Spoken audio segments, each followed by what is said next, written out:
Hey, what's going on, guys? 018 Seth Shadow here.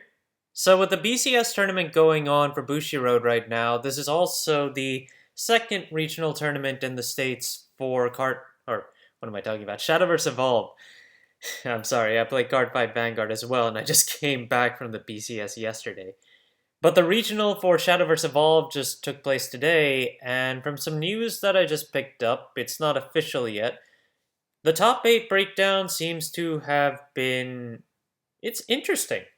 There were no havens in the top 8 this time, and we had every other craft in there, including Forest Craft, which happened to be the most populated with 3 different builds.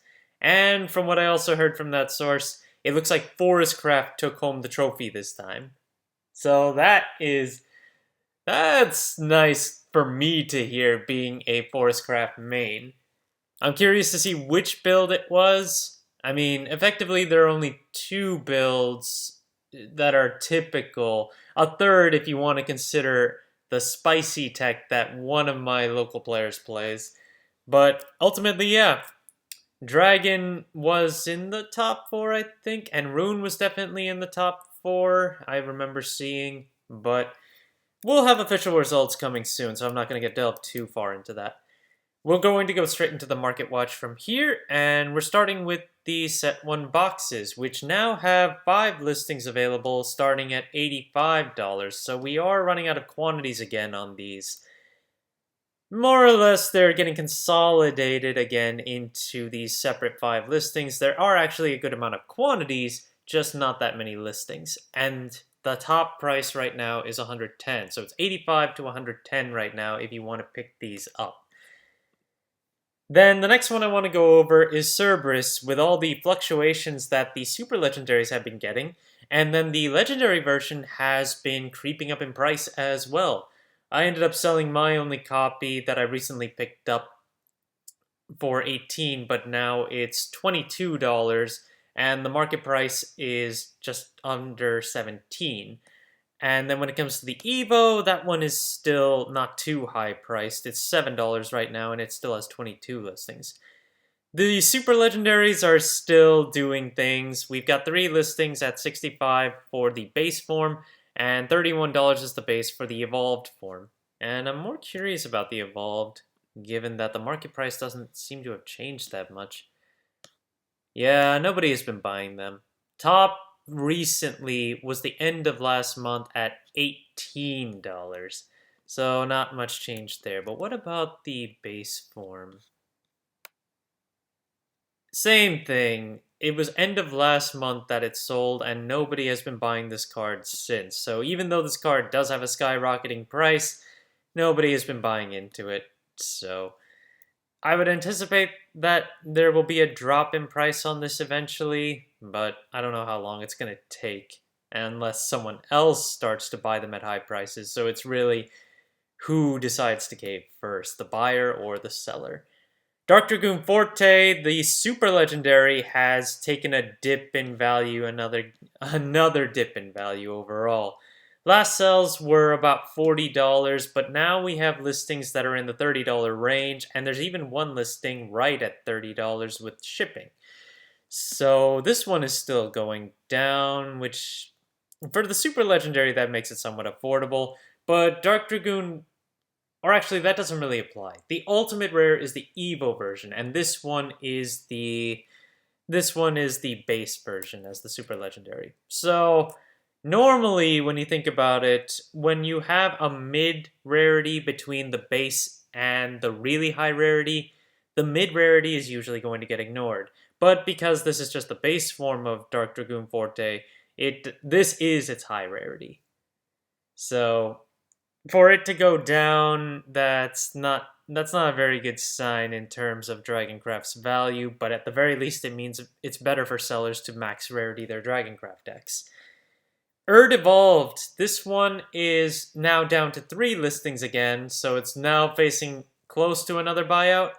Right now, there's only 1 listing at 7, and then you have 2 more listings at 4 and 5, but they also have $5 shipping tags. So effectively, the card is currently $7 to $10. and listings have sold for $6 as of late.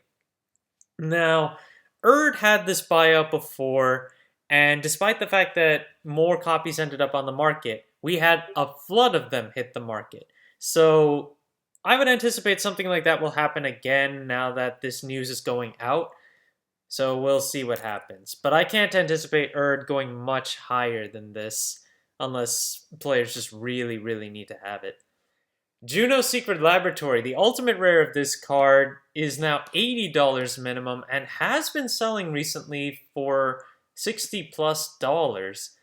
Not to mention, there's only one $80 listing before it jumps up to $150 plus. So if you had bought into these pretty early when they were still in the 20s, good for you. You managed to escape these really ridiculous price gains. I don't anticipate this card to really hold up there for a long time, especially since Dirt Rune still isn't one of the big decks to go in. But I mean, if I recall correctly, for this Rosemont tournament, Dirt Rune did make the top 8. We'll have the official results later, but I believe at least one made it. But even so, normally I've seen this card, even in Japan, much lower than this, so it's just hard to imagine this being so high. Medusa's ultimate rare, this one is also going up and is running out of quantities. We've only got 6 listings left, and they've been selling for 35 plus recently. We have 2 listings available at 35. After that, it's $50 plus for its remaining 4 listings. So I didn't really see this one coming, and I'm not really sure how set 2 would incorporate Medusa, if that's what we're really going for here. Or it could very well just be that players really want to have Medusa as its ultimate rare. And the last card to talk about is what we talked about last time, Bellringer Angels Premium. It was almost $50 at the base price. Now we have a few listings back on the market that are underneath $35. But once those are gone, we're back to $42 as the base listing before we go back up to $50. Bellringer, again, I can't emphasize this enough, will still likely be played for a number of new sets to come. So just keep that in mind. It'll likely just keep getting higher. The only thing that could continue to damper the value, and the same goes for all the other cards, is more reprints of Set 1, which we should be getting one more with Set 2's release. After that, I'm not sure what's going to happen there. I'll usually be asking around my locals just to see, but yeah, I'm just secondhand on that front, so I can't give you the most up-to-date info on that. Thank you guys for watching. If you liked the video, please like and subscribe if you haven't already, and I will see you guys later.